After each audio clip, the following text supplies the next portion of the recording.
Hello, everybody, and welcome to another episode of Where is the Line? I'm your host, Sabrina Freehoff, and I'm joined by my other co-host, Jane. Jane, how are you doing? Hello, I am doing all right. I'm feeling a little sick today. I feel like I've been going to the office a lot. I've been a big social butterfly, which has this downside, which is getting sick. So I'm at a place right now where the feeling of you have a tickle in your throat and you're just questioning, is sleeping for 12 hours going to solve my tickle? Or is this going to be a full-blown illness? So that's like I'm flirting with getting sick at the moment. Ooh. How are you? You just came back from your trip. Yes, I did. Well, I hope you feel better. Yeah, I came back from Jamaica and it was wonderful. First time. Highly recommend this beautiful island. It was my, I had been to Puerto Rico, but otherwise I have not really tried out the Caribbean. So yeah, it was wonderful. I did have a little bit of an incident getting there though on the Tell plane. us. Yeah, about 50 minutes prior to landing, I got really dizzy and I just had my egg retrieval 2 days before, so for my egg freezing. So I thought, am I just dehydrated? So I walked to the bathroom or raced to the bathroom.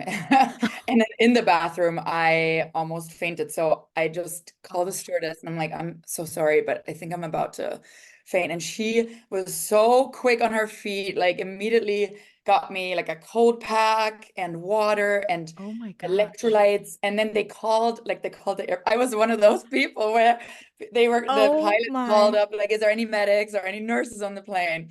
And there were five, like raised their hand immediately. They all came and like checked on me. So long story short, I was fine.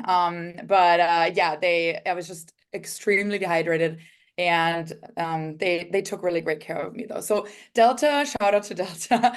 They did a great job. And these beautiful nurses, they were so kind and so caring. So yeah, I landed. They did offer additional sort of care. So I Hmm. could go to like a Jamaican hospital, even though that's not really advised. And I ended up being fine. It just was a extreme example of dehydration Oh my post-surgery. gosh. Yeah, a little scary, but I made it.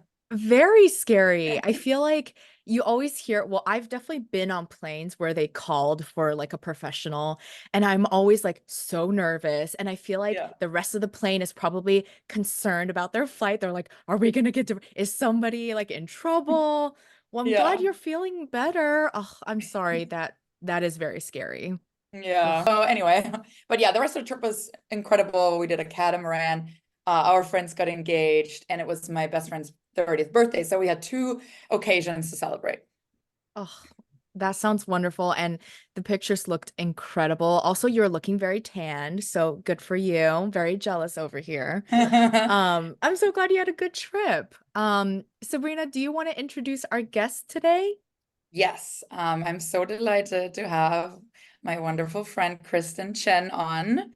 Chris and I go way back. We worked together at a tech company, and I've always admired her. Like she's just such a go-getter, and every time I was on a project with her, she would just crush it. And I have so much admiration for her, and excited for her to share her story. It's going to get quite vulnerable today, but I think it's a very, very important topic, one that it doesn't get talked about enough, especially as people may fear retaliation.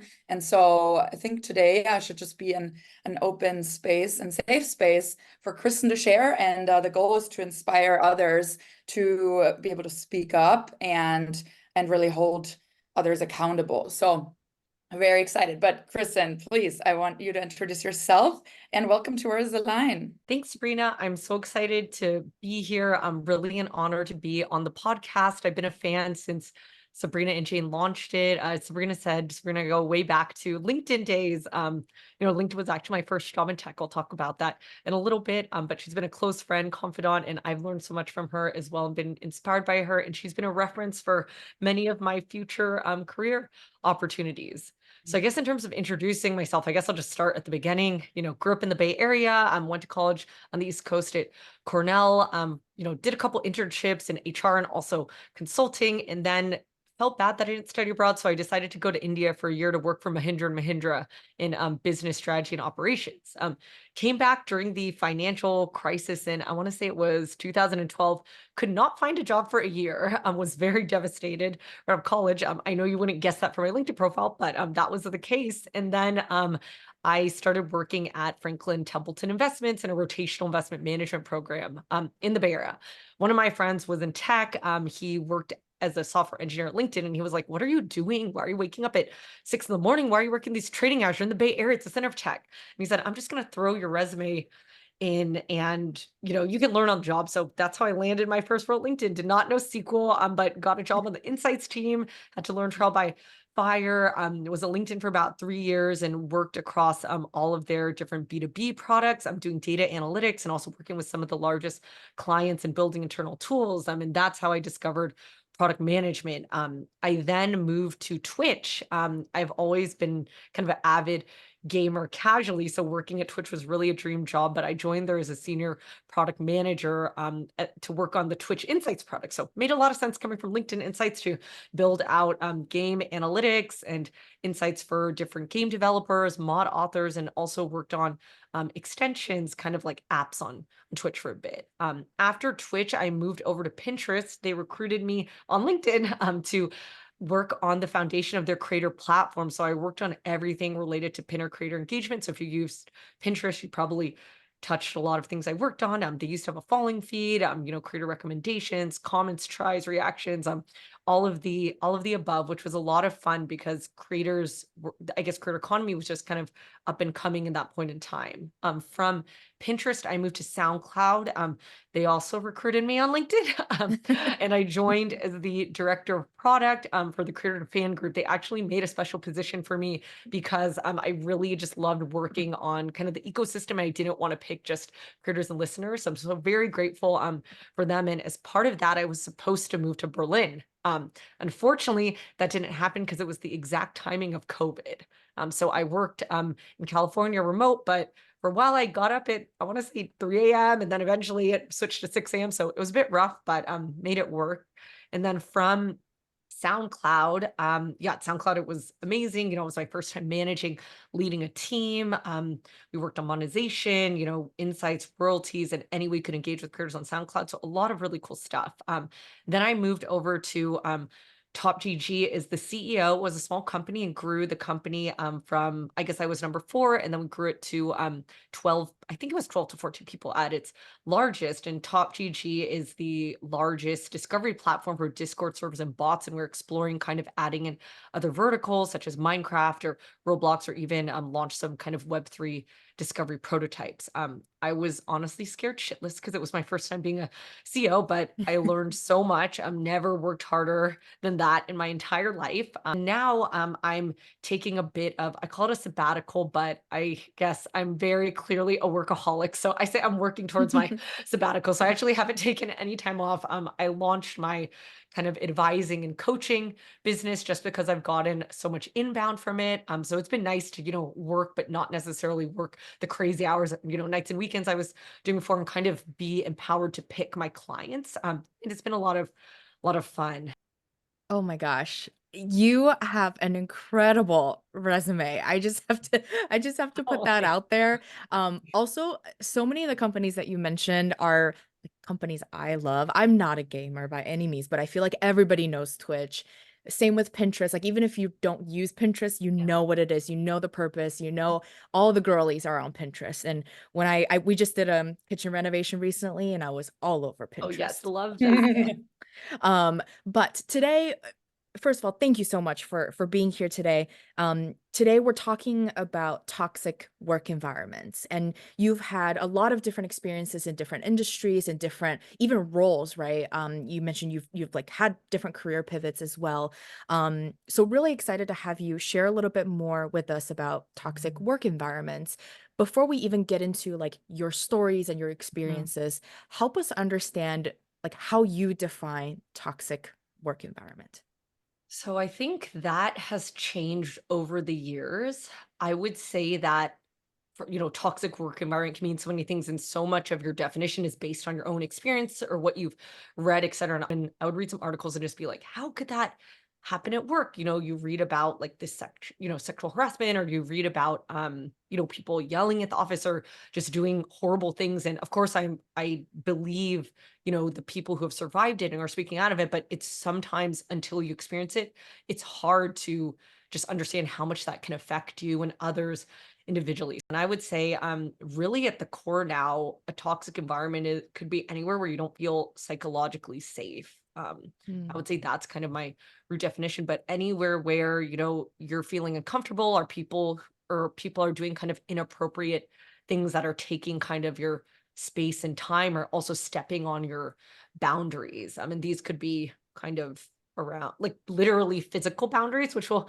get into. These could mhm. also just be more kind of communication boundaries around different topics, et cetera, or things that are kind of affecting your mental and emotional health. If you're just kind of questioning yourself or feeling uncomfortable and not able to focus on your work, I think that's a good barometer. Hmm. Yeah, I think you're spot on. And I mean, it's again, we'll get into the examples of what you've had to endure, but I think you make a good point. When you're in it, sometimes you may not even realize, like, is this toxic or am I crazy? Mhm. So, and there's obviously nuance, right? Like, and there's a spectrum of toxicity, which we'll cover. And we've all heard sort of like the stories, the horror stories, right? From Yeah. Hollywood, the Weinsteins. We also heard, at least I've watched like the Uber documentary Mhm. of how when the Uber started scaling and that environment under Travis Kalanick, how it wasn't very healthy, right? To say the least.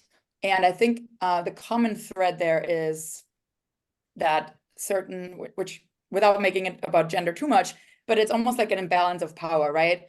And unfortunately, in certain industries that are very male dominated, women unfortunately become victims to some of this harassment.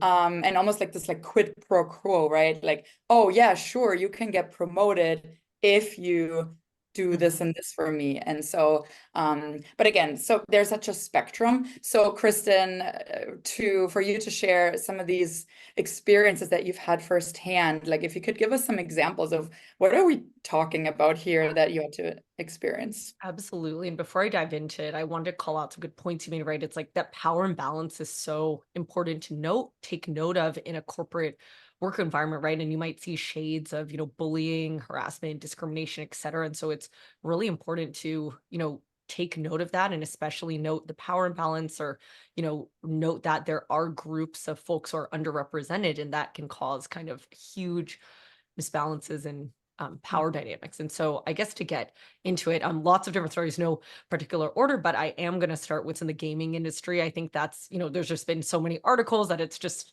sadly a well-known fact, that there is a lot of discrimination, harassment, in the gaming industry. And I think I was hoping to be one of the people who could change that a little bit. And I'm also not saying, not all folks in gaming are bad. There's just so many wonderful people of all genders who are trying to fix that. But there are just, pockets and different stories and experiences. So I can first talk about one hard thing was, another product manager and I were reporting to a manager who had an engineering background. I don't know how much all that really mattered, but I think just some things we went through there were really frustrating. This manager was Caucasian and his wife was Asian, and he would kind of make weird comments to me and the other PM who were Chinese about like how he knew so much about Chinese food, or like he would call his wife a child and just kind of talk about her in a demeaning way. So you mentioned, right, like how do you see if something's toxic? Like both of us were kind of like, wait, whoa, these comments, like on their own, they might not seem that horrible, but like together, like, hey, we're feeling a little uncomfortable. What's going on? I guess I did give him feedback directly, which maybe wasn't a good idea, because then he kind of started retaliating. I also went, to the VP, and one of my friends gave me some great advice, where a lot of women, sometimes when you speak up, you get accused of being emotional or unhinged, et cetera. So she said, okay, why don't you write down, hey, here's what happened, here's how it made me feel, and here's the business impact. So I kind of offer that framework a lot to, friends or my coaching clients when you're going through a difficult situation. I think it could be applicable for anyone because, here's what happened. It's the facts, no emotions. Here's how it made me feel. No one can argue with how it made you feel. It's your feelings. Then, hey, take it seriously. Here's the impact on the business. So, I did kind of speak up about it. And I think the unfortunate thing was they launched a HR investigation into me because I spoke up. Mm. And other people were also speaking up against the manager, and they were speaking, and they kind of investigated all of us. And it was one of the worst periods of my life because I was like, I need to make sure my work is A plus. And then also, I think I feel lucky because he actually called someone and told them that he was going to get me fired, and I was emotional and unhinged. Luckily, I think at the end of the day, I was like, you know what? Like, I spoke up. Like, I always like to do things where I know I can go to sleep at night. And I was like, I spoke up for myself. I spoke up for how other people were being treated. So did others. And at the end of the day, like, if they don't do anything, I can choose to leave, or I can choose to go to another team. Right. So it took me a long time to cope with that. But it's also frustrating because you almost are like, wait, I'm the victim. Why am I bending over backwards? And unfortunately, a lot of other things happened too, where, I was able to give this keynote. One of the employees on another team who had a girlfriend, by the way, and he was just like, oh, you're so fuckable right now. And then I was like, oh my God, this is the last thing I want to hear after. It's supposed to be one of the happiest days of my career. I gave this big keynote speech. We're celebrating all these things. And I was just like, holy shit. I mean, people asked me why I left. And I was like, that was literally the moment where I was like, I can't work here anymore. Like, or one of the big moments where I was like, I need to leave. And I was just like, and I did talk to some people out in HR, and they're just like, drugs and alcohol. And I was like, that's not an excuse. Like, if I drink, I'm not going around saying that. Right. Yeah. And I think that was just, shocking to me. And then another, I mean, there's a lot, but another incident was like, there was this person, product manager in our group, and he would just, all of the women would talk about it. He would imagine there's class conference rooms, and he would just be staring at all the women, or like staring at our chest. When you can feel someone looking at you, Mm-hmm. like, and it's like all of them were like, this is horrible. And then he would like come up right behind you on your desk and like put his hand, like at the Wow. cubicle. And like, we did have a one-on-ones, and then he literally put his hand like on my thigh, and I was like, no, excuse me. It was just like shocking. But let me pause Wow. there. Yeah, well, I'm Crazy. first of all, yeah, this is insane. I feel almost like sheltered in my world. Like, first of all, sorry that you had to go through that. And I'm feeling like a bunch of emotions right now, rage, anger. How do these people think they can get away with it? Unfortunately, I guess there's just no consequences and no repercussions, Mm. which we want to change that. And it takes people like you, unfortunately, like you Mhm. had to go through it, but for you to then speak up and Mhm. raise awareness, I mean, that's incredible. Mhm. But first of all, just this sucks that you had to go through all of that. I know, and I want to, sorry, let me interject. There are just a couple instances in talking about this I realized I didn't mention. And I do want to mention, maybe it's more positive instance where I saw someone, in this environment, and never been like screamed at in a meeting before, but it's happened. And I remember there was one person who was a leader, and we kind of saw him developing this toxic behavior. And then I did pull him aside once, and I was like, hey, I think, when you reacted like this, it was a little inappropriate. And he just apologized, felt horrible. And I wanted to share that story because I think sometimes, I think it's hard to just put people in a box if they're good and bad. But when you have a toxic environment, some people just end up going to the lowest common denominator. And I think he was shocked and Mm. was like, I'm so sorry. And so I do think that's why it's important to speak up. You don't know how someone's going to react. And Yeah.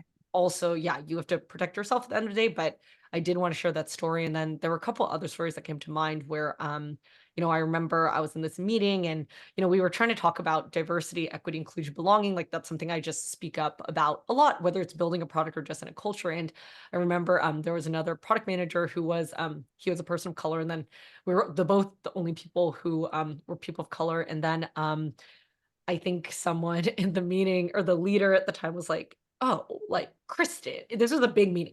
Kristin, can you tell me the definition about diversity, equity, inclusion? I only know it as it applies to veterans. Can you just explain it for everyone? And I think, some people are like, oh, what's wrong with that? But I do want to say that, I mean, I think from both your professions, you understand, right? It's like, why are you singling me out to ask that in front of everyone? And then Mm-hmm. also, when I was leaving, they kind of put my position on the board and said this was a giant meeting, and said it was open. And then they were like, oh, we need more diverse candidates. I'll like buy someone a nice dinner. And then we were like, and then people were like, oh, like, how nice of a dinner? And it was just like, wait, are you just Mm, tokenizing? Like, I don't know, it almost became a joke. It just felt so gross. So I wanted to yeah. bring those examples up of a toxic work environment because they are, a little, it's a little more subtle in a sense versus physical. Um, Right. Yeah. Mm-hmm. yeah. But it's good to have sort of an idea, right? Because it doesn't Yeah. just mean physical, it doesn't just mean one thing or the other. It can be, again, like this whole Mm. spectrum. So this is good food for thought. Okay, clearly you've gone through so much. What, in summary, sort of has been the impact on your mental health, Oh my your well-being, your productivity, all the things? So I think it's been really bad impact on my mental health. And, I spent a lot of time in therapy. And I almost felt like I didn't even know myself anymore. But I think for me personally, I was like, oh my gosh, like who am I? Or like, what do I believe? Or it just makes your imposter syndrome completely flare up. And so I think for me, it's hard, and I've talked to some friends about this where like, I would say in gaming, crypto, like I'm a little bit different, right? And stand out, but that also comes with some consequences, but that also comes with some cool things, right? Or maybe it was nice for me to feel like, oh, I can change this, I can uplift more women or other underrepresented people, but I also have to deal with all the shit, right?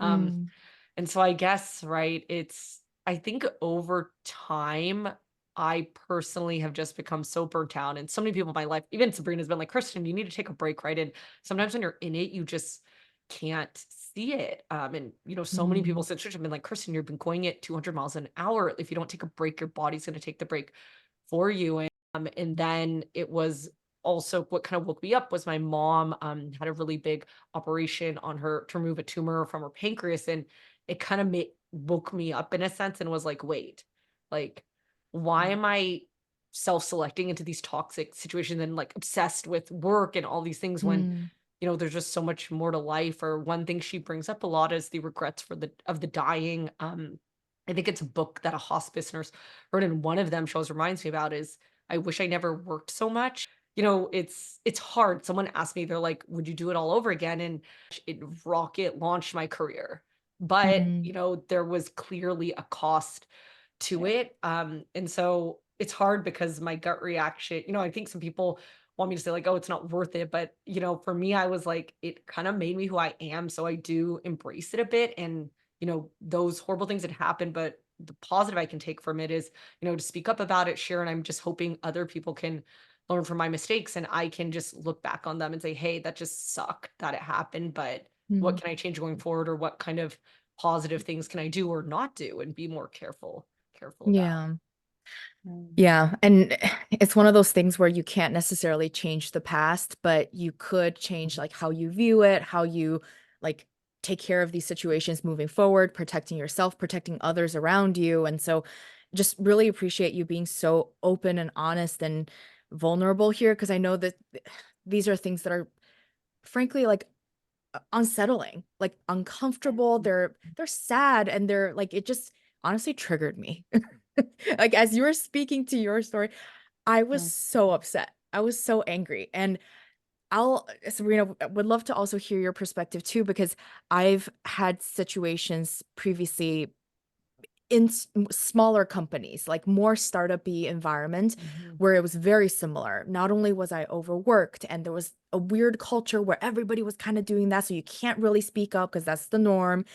I've had managers who like take my work, criticize it, but then like present it as if it's their own. Like there's just a lot of weird things like that that at the time, maybe part of it is like I was younger, I've never seen it before. So I think that maybe that is just the culture at this company. But now looking back, like similar to what you mentioned, looking back, I'm like, it actually taught me a lot about what I am willing and not willing to take when it Mhm. comes to like these types of behavior. And I do think like Sabrina, I do think like being at LinkedIn, like it's just so different, right? There's obviously it's nothing's perfect, but it is not that extreme. And so it is so crazy for me to hear those types of stories now. Um, and I even like as you're reflecting on how it impacted you, your productivity, you as a person and how you've evolved and the trauma that now comes with you is just so relatable. Like I remember when I left that startup to come work at LinkedIn, my manager at the time was asking me why was I so not confident in my work. And like Mm, you how do you be confident when you've constantly been mm, criticized, your work being taken, and you know, like with that background, it explains why certain people come in with certain behavior, mhm. but that's like their coping mechanism. So yeah, it's just all I'm trying to say is it's very, very relatable. And yeah, it sucks that you've had to go through that. Mhm. Um, can I dig a little bit more Yeah. around the like subtle toxicity? Because I think like many of the stories that you talked about are very obvious and they're Mhm, blatant. And I think we generally as people know that those are the wrong things to do, right? But there's also little things that could happen. It could be comments. It could be the mhm, example where you shared where somebody called you out and say, "Hey, can you explain dibs?" Right? mhm, Like it's Mhm. things like that where it's like it's still professional, but is it professional?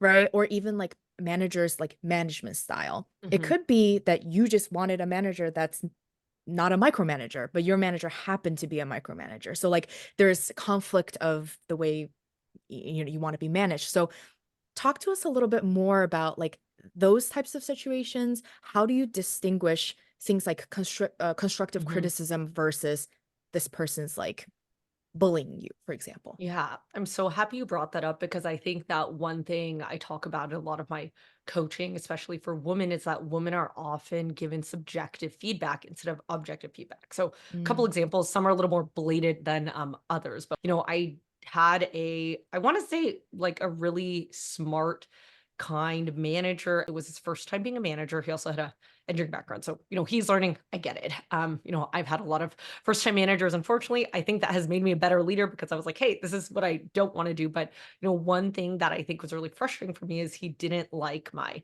communication style. And I think he didn't like it because it was so different than his. And then right. there were two comments that were made. One was he kept saying I was talking too much during presentations. And I was like, everyone has given me feedback that I'm a great presenter. I also have a ton of speaking experience. Like, I can take feedback, but you need to give feedback. Then he said, you have to write out exactly what you want to say on the slide, one sentence, and I have to approve all of it. And so, as you said, right, super micromanaging. And some people might feel like, oh, he's just being a manager. And I was like, no, this is subjective feedback. Like, I'm not okay with this. You don't know.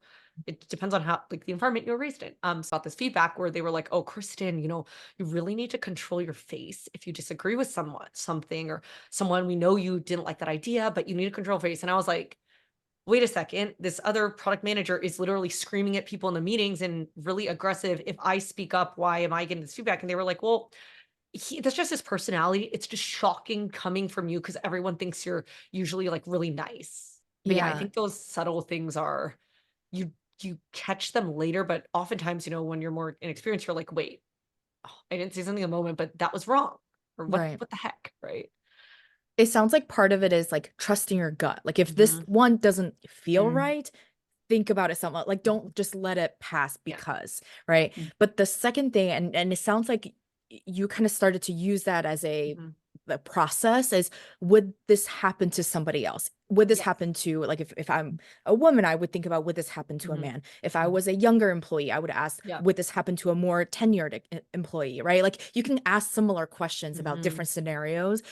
And if the answer is like, no, they would not have treated or said these things to this Mhm. other employee. And this is not about performance. This is like these offhand comments, right?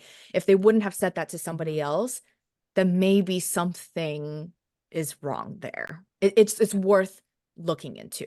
Is that like a fair summary Mhm. of like what your experience was? Absolutely. And Mhm. I think I would say in a lot of my coaching conversations now, it's like it takes time to be able to trust your gut Yeah. opinion. And I think it also sometimes has to do with culture or upbringing. A lot of people I work with are, Asian women, immigrants, and sometimes when you're younger, you're taught to just or at least in my upbringing, it's like suck it. My mom's Cantonese and Cantonese culture, it's like, suck it up. Who has time to be Hmm. depressed? You don't need to go on vacation. Like suck it up and just push through the pain. Like you don't need praise. And so it can feel awkward to advocate for yourself. So I do think trusting your gut and intuition is a learned skill, but also it's hard because these are scary topics to talk about. And, it's like, who can you trust to talk about it Yeah. outside of work and at work? Yeah. I'm Chinese as well. And I just know there's so many situations where I didn't feel like something was right. I share that with my family, and my family would share things like, and they mean it, they don't mean it in a bad way, Mhm. right? They mean it as like, oh, you should be like totally grateful that you have such a stable job, you have such a well-paying job. And I would always remind my family, like, just because I have a well-paying job doesn't mean I should be dealing with XYZ issues. Like, that's still Mhm. not okay. And I think I want to remind people, because I think that happens a lot where people are like, oh, just be grateful in this economy that you have a job. Like, Mhm. no, what you're experiencing is still wrong. Like, Yeah. you may need this job, and that's also fair, but it can happen simultaneously. I was like, I want to be able to sleep at night. Like, I don't know. It's funny. I was talking to my brother-in-law and he was like, hey, like you shouldn't burn bridges. And I was like, I actually really disagree. I used to agree with that in the Mm, past, but I'm like, if someone is doing something really inappropriate, toxic, wrong, potentially illegal, these kind of things, like I was like, I have no problem burning the bridge. Or so many people worry, right, about, oh, like this person hates me or they're gonna say bad stuff about me. And I was like, oh no, like I know that the CEO of this one company really does not like me. And he's even gone so far as to like call up advisors of companies I was working with and all these things to kind of bash me. And like, if someone wants to listen to what you're saying about me, I don't want to work with them anyways. And so I mm, do mhm. throw that out there because, right, I don't think it's always black and white, right? It's like, do you have to burn the bridge or not? Of course, I'd love to work out things amicably, but with some people, Sure. right, you just have to speak up and like kind of stand your ground. And I think so many times Yeah. people are like, oh, I don't want to burn the bridge. I can't say anything. But Yeah. yeah. Can we spend a little bit of time on work-life balance? Because I think, to your point, like when we initially opened this conversation, we talked about how toxic work environment can manifest in very, very different Mhm. ways. There's a lot of like the conversations about like assault, all of that, I think completely fair, but particularly around work-life balance. This is Yes. something that many of us have the luxury to choose, right? Like we can choose to go to a different company. We choose to Mhm. go to a startup or to go to whatever company. Um, Talk to us about what your perspective is when it comes to work-life balance. Is that something we choose? Is that something that we just kind of follow the culture Mhm. of that company, right? You mentioned startups is one of Yeah. some like experiences. And at what point does it need to be within our control to then just leave? Because that is not a priority for us anymore.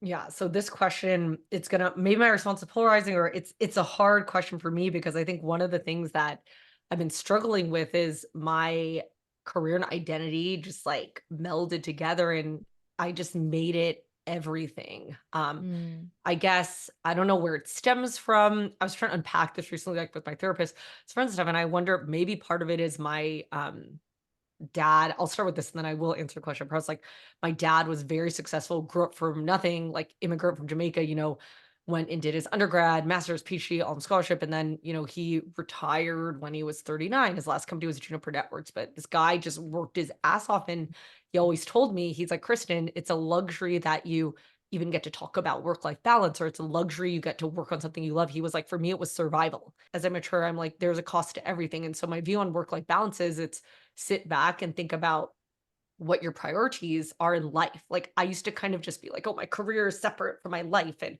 personal life and career is separate. And I'm like, no, it all comes down to time. You have a limited amount of mhm, time. And then of course there's resources, et cetera. But where are you choosing to spend your time, and does that reflect your priorities? And that's one of the reasons I was like, okay, I need to take a break because, when my mom was sick, I was like, oh my gosh, like I want to spend time with my mom. Or if something happened, I was like, I would literally feel horrible. I was just like going to Taiwan every quarter because my last job, or working all these nights and weekends. Or if I did spend time with them, I was a zombie, right? It's like I would kind of lie to myself and say, oh no, I'm spending time with them. I'm present. I have work life balance. I was a zombie. And I was mm. still like I'm sure I was annoying everyone. Like I would like look at my phone or be all exhausted or on edge. Everything's gonna be a compromise and trade off. And sorry, Yeah. just to chime in here, I Yeah. think you make a great point, and we actually had another episode on this career enmeshment, right? Mhm. Mhm. Of separating your identity from your career. But that is one of the biggest life lessons I've learned. And I know, Kristen, you're going through it now, and I'm so Yeah. proud of you for taking a step back from your career. But just the amount of time, yes, we dedicate to work. And at the end of the day, like we look back, and I've heard so many people say their biggest regrets is like having focused too much on work versus other things that bring you joy. So, Mhm. I think it's just such a critical reminder for everyone to take a look at themselves and yeah, try to see like, am I working because I love it or because I am, I'm just trying to prove something and trying to go the extra mile, but not actually feeling really invested in it, or at what cost, I guess, is what I'm trying to say. Yeah, I think that's so important. It was like, why? And it took me so long to admit, what I was sharing about almost like competing with my dad, like this weird immigrant guilt, right? Mhm. Like my parents are like, why are you doing this? Like, and then I would get this, it's like, I was like, wait, aren't you proud of me for getting these jobs? And they were like, why are you not having a family right now? And I was like, excuse me, what? Right. So or my mom was like, we didn't work so hard to see you stressed out like this. Like, what on earth are Yeah. you doing? And I think I realized I was like, oh my gosh, I have no boundaries. Like work is just all of my action, right? It's like your actions speak louder than words. All my actions are just putting work up here. My mom came in and she's like, hey, get up. Like if you can't do it for yourself, do it for all the women who wish they could become CEOs, do it for all the little Asian girls out there, like get up out of bed and like get to it. And I was like, okay. It's actually like really refreshing to hear because I find that oftentimes like for us, like our situation where we're lucky enough to be able to choose a different job, we have the skills, we have the financial stability to go seek a different job or to quit a job. I often find that like ultimately it is my fault. And this is actually something like I think there's a lot of toxic situations that are not the fault of the victim. But work-life balance is one of those things where I'm like, I actually have a good amount of control over how I prioritize my life. And I'm guilty of the same. Like I will certainly put work above of family, friends, whatever, or even just myself. And um I've had regrets and now I'm trying to more proactively be the decision maker of that rather than letting my peers how long they work or my manager like their expectation dictate how I end up working. But it was just very refreshing to hear that like you're taking ownership of this Mhm. work-life balance issue that we've all probably experienced to some degree. With all of this, though, I feel like so much, again, is having the courage, which you have really shown, but that's not easy, right? And like, I think so many women and so many people, minorities, right? Like people of color are in those really toxic situations and they may not want to speak up, right? Because again, there's so much pressure. I have to keep my job. I have to feed my family, things like that. So what would you say to someone, and what advice would you give to someone to be able to speak up without the fear of retaliation? Yeah, so I have advice, and then I also want to give another story about a situation where I waited a very long time to speak up. Mm, That was actually it was like more recent, or later in my career. So I think first on the fear of retaliation, it's more of right sitting back and saying, what do I like? Why do I want to speak up, or why is it important? Right? What kind of positive impact can it have, and what negative impact can it have? And sometimes you might need to sit down and write it out and talk through it with mhm, people. But I think for me, and everyone's different, for me, I'm very big on, I don't want to live my life and look back and say, oh, I wish I spoke up, or if I had spoken up, it could have helped someone else. And but I was just like, you know what? I can only control my actions. I can't control others' actions. If mm, someone's going to retaliate, and like that's a risk I'm okay with taking and I will have to deal with it. I can't control whether or not they do that. Just like let's say, people talking shit about you, right? I think it says more about them than about you. And I think that it's hard. Like some people have talked to me about toxic situations with their manager and they're like, "Oh my God, Kristen, like what if like they go and say all these bad things about me or I can never ask for reference, this and this and this." And I was like, hey, a lot of people, for the most part, I think don't have a good relationship with their manager. From everything I heard, it's like, it's good managers are hard to find. I know this is a quote used a lot, but it's like, okay, rejection is just redirection. I'm like, at the end of the day, like the retaliation, right? It is a risk you have to take. But, if you feel you did the right thing, like you'll figure out how to deal with it. And it's like, I imagine, or I hope for most people, it's like the people who love and care about you or who you've worked with, like, are going to have your back in that case. Mhm. mhm, So I think that's, just silly quotes. Like, it's like, okay, you can't, like, you're always going to have some haters. It took me a long time. I was such a people pleaser to some degree that I struggle with saying know sometimes in people pleasing, maybe we all do, but it's like you just have to accept like not everyone's gonna like you. You might have a distinct style, and that's, if you try to form yourself into something that everyone gets along with, like you're not gonna be special or like spiky anymore. Like you're not even gonna know yourself. So I think for me, I'm like, I'm acting in accordance to my values, and if that's gonna piss someone off, I don't give a fuck. I think you make such great points, and also a reminder that this is a journey, right? It Mhm. wasn't just that something happened and immediately you were speaking Yeah. up. And for people to really, I think another big thing, and you talked about this, is like documenting everything, Mhm. right? Like documenting your examples, and then really making a case. But I think still though, as I look at my network and some of the incredible people I've had the pleasure of working with, a lot of times they just don't feel safe to speak up. So, Yes. and it was something that I'm really invested in as a white woman with a lot of privilege. Like, how can I be a better ally to people that Mhm. may not feel confident and comfortable to speak up, right? So, in your experience, because I know there's a lot of talk about allyship, right? And like, oh, I want to be a better ally. Mhm. But really, though, like, what is helpful and what is not, Yeah. like, in your experience? So, thank you for that and being willing to have the conversation. I think it's an uncomfortable thing, to talk about. So, okay, couple examples. I will share an example of earlier in my career where someone on our team had shared that this really horrible, thing. Someone said a really horrible thing to her at kind of a company event.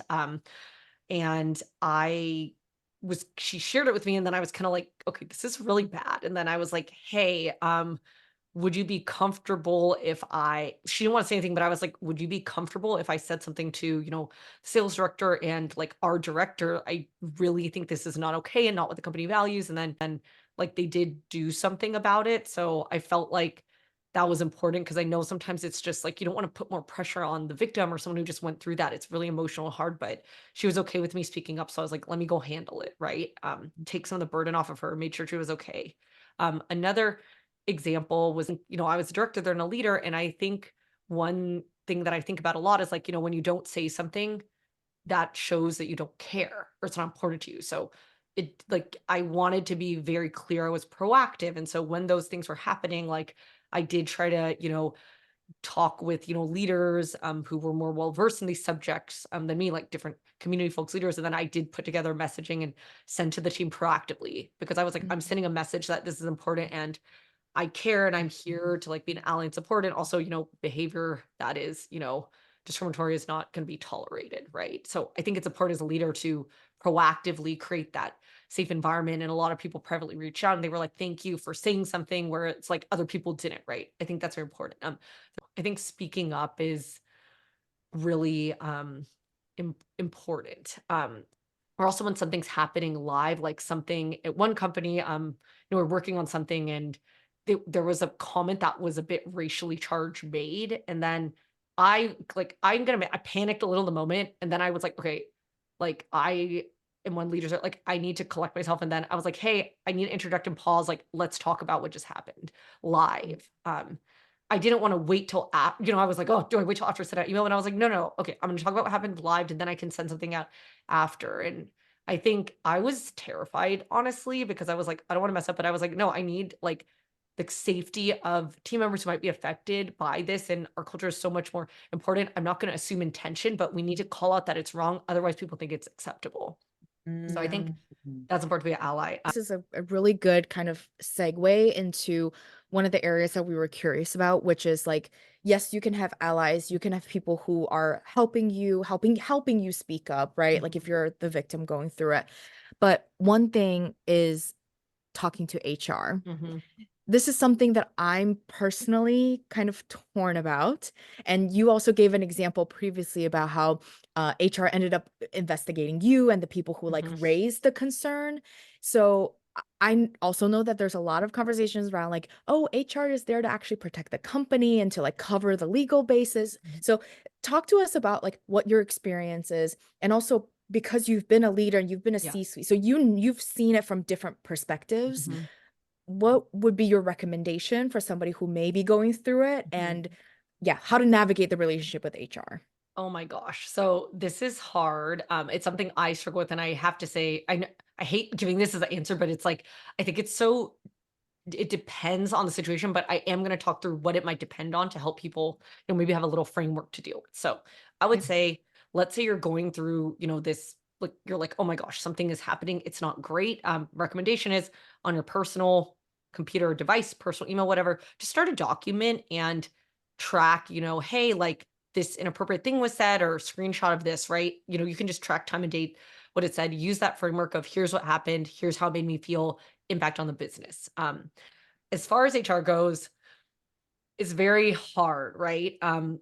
And so I think that, that statement of HR, isn't on your side, it's there to protect the company. I think that's true.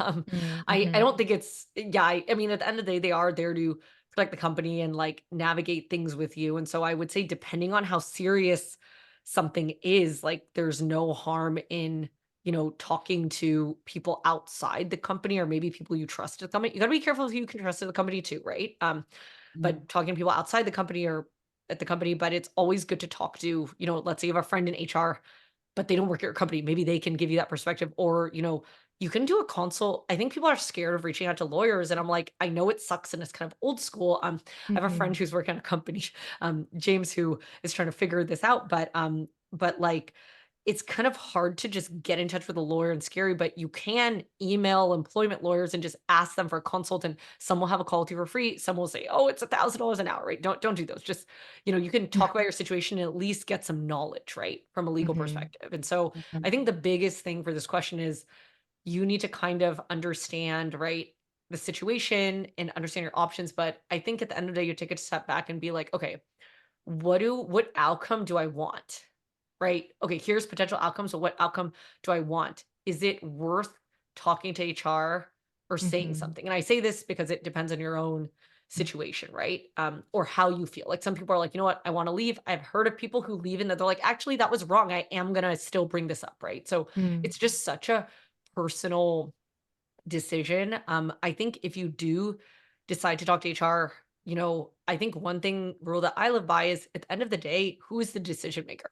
There have been other things where, like, let's say I was a leader at a company, and then someone on my team told me about harassment. Like, I Mhm. view myself kind of as I know, like, legally, I don't know the legals around, but that term mandated report. I'm like, wait, if someone on my team comes to me and says they're being harassed, like, I was like, I'm happy to handle this very privately, but it's very inappropriate. Like, I do need to make sure you're safe, and we have to say something to HR, right? Um, Mm.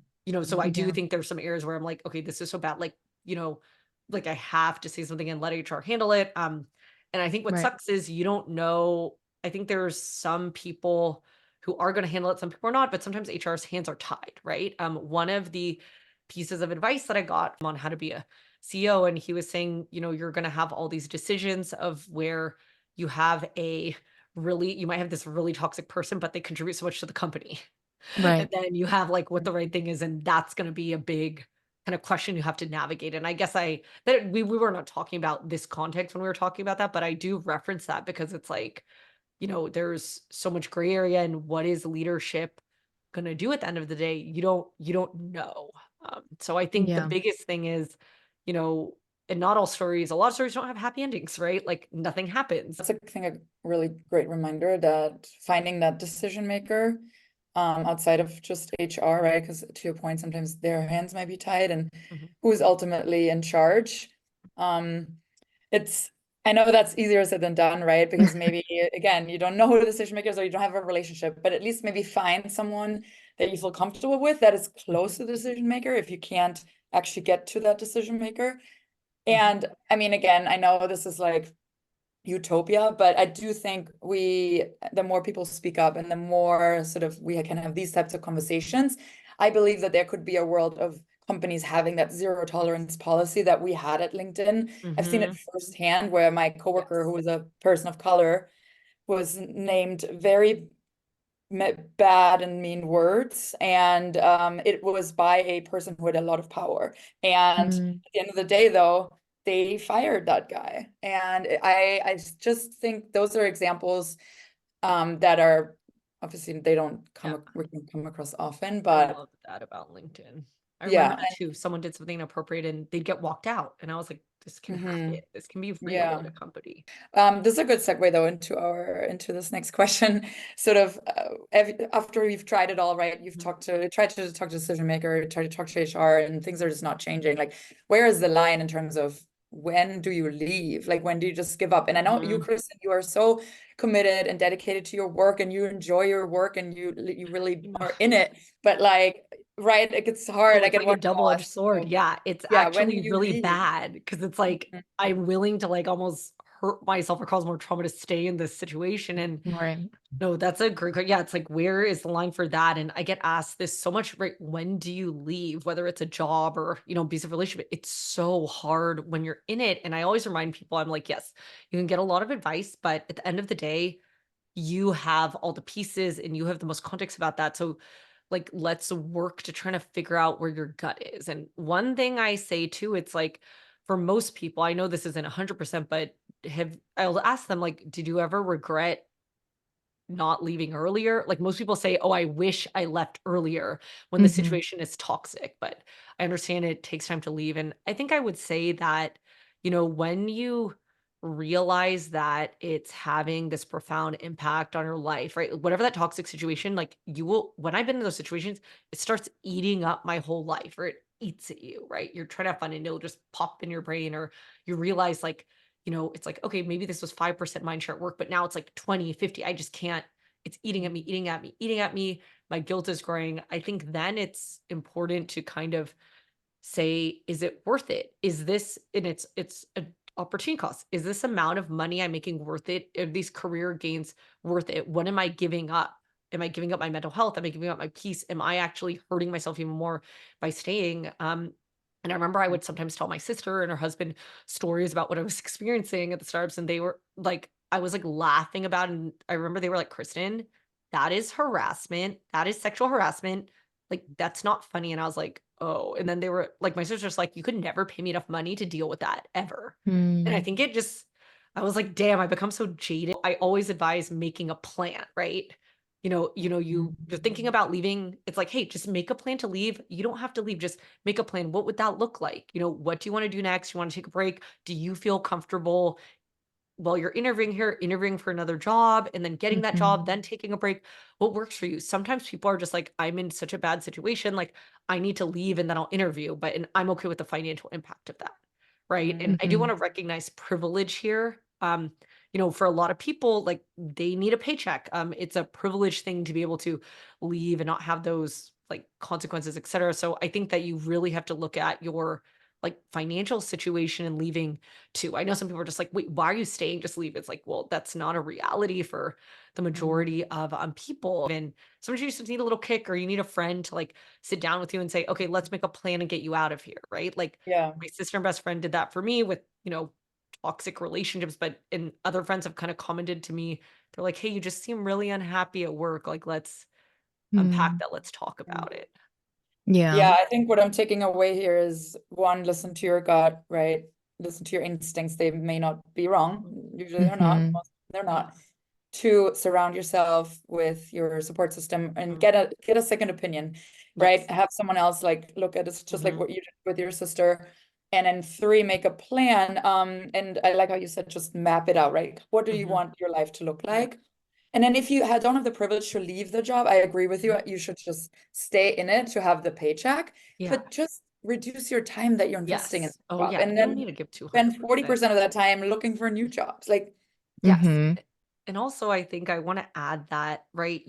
There's options, like maybe you're be okay switching to another group. Could you do internal transfer? Kristen, but again, you touched on your coaching business earlier. So excited for you to share a little bit more, especially this framework that you've now developed, right, based on all these learnings. So share with us a little bit more about one, your coaching business, right, and how one could apply some of these frameworks in a toxic work situation. Yeah, I learned this framework from my friend Sharmeen, who's a wonderful product leader, and she referred me to Twitch. And I had gone to her for some advice, and we talked a lot about, kind of what women face when speaking up, right? Sometimes you're accused of being emotional, et cetera. And so I think that has stuck with me, for many things, right? At the end of the day, you're working in a business. What are they going to care about? The business impact. You Mhm. need to figure out what the decision makers care about and show the impact there for them to care. I think that this applies to, ever many things in life. And I think with my coaching business, I actually started it up because I had so much inbound. A lot of people kind of reach out to me because they were like, "Oh, you were like so open and raw and talked about your struggle." I think a lot of people, aren't in a position to do that, right? There are consequences, right? Or, maybe Mhm. there's consequences for me from this, but I'll deal with it, right? It's worth it for me to be able to help people going through the struggle and share my perspective. And I think the hard thing is, right? I think that framework's really important and just listening to your gut. But I think, this is one way. And that's why I love the work you're doing on the podcast. You're empowering a lot of voices that may not be heard. I think just sharing these stories is so important. And I mentored a lot of folks, especially women through First Rounds Fast Track. And I remember with some of my mentees, we talk about product, but one was a young woman. I was like, "Hey, I just want to share some difficult situations I went through at work. I know that you're not going through them, but just in case you happen upon them, know I'm here. You can text me, but I want to share that this has happened and me how I handled it." And then she was like, "Okay, sure." And then, later she would always call me and be like, "Oh my gosh, Kristen, like everything you've shared with me like ended up happening and just thank you because I kind of knew I could call you or how to navigate this. I would never have known about this because no one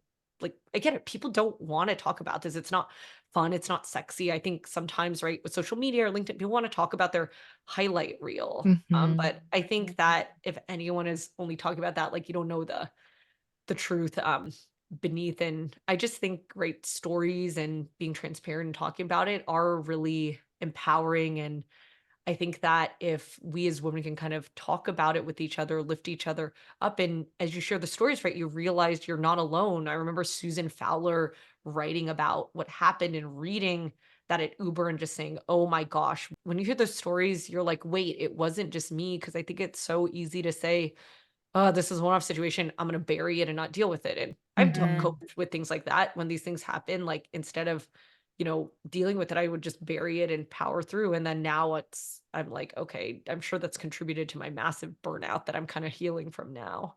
Mhm.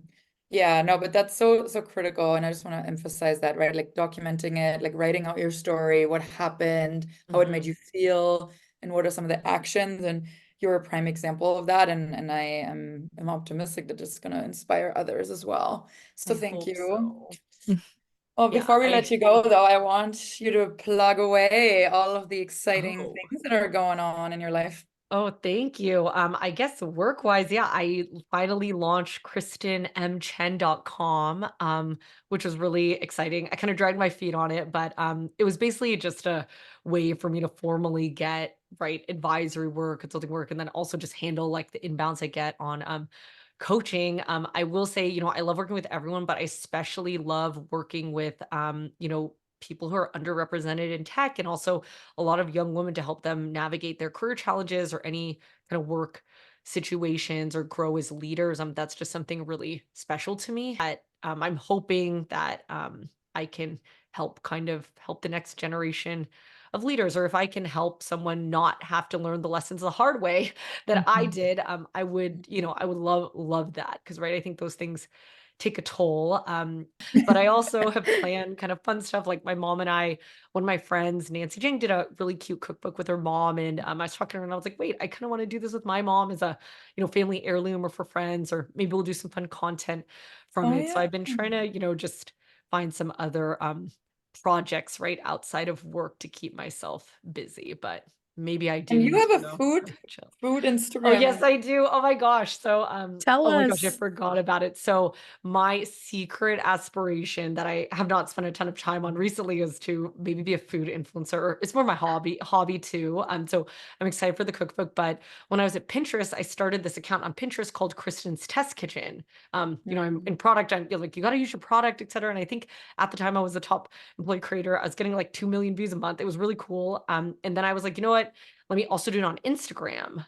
So it's Mhm. Kristen's Test Kitchen on Instagram. So I think for now I'll have a little mix of my like doing a lot of nonprofit work with partners in school innovation, taking some coaching clients. I do all levels, right? Like exec, early career, mid-career, even students. And then also, product advisory or consulting work helping out with general product things, but also I'll do like a lot of kind of facilitation for executive coaching or offsites, things like that. And then maybe slowly, decrease the work and pick up the food creation. Yeah. Well, I'm a fan of your food channel, so Oh, please. thank you. I know I need to I cook for you selfishly next time like you that. come. Yeah. Yeah. Yeah, no, that's super exciting, and it just makes me happy to see you happier and taking Oh, ownership of thank your you. life and focusing more on the things that Yeah. make you happy. So thank you again for being here with us today. And to our audience, obviously, like if this topic resonated, we want to hear from you. Hopefully you haven't had to deal with a lot of that, but I also want to, on behalf of Kristin, offer her services. If you want to take her up on some coaching, please reach out. I've checked out her website. It's prime. I'm very impressed. Thank you. And yeah, please email us with any of your examples that you may want to share about toxic work environments at whereisthelinepod@gmail.com, and subscribe wherever you listen to your podcast. We are on Apple, Spotify, and Google. Have a good day. Bye bye. Bye.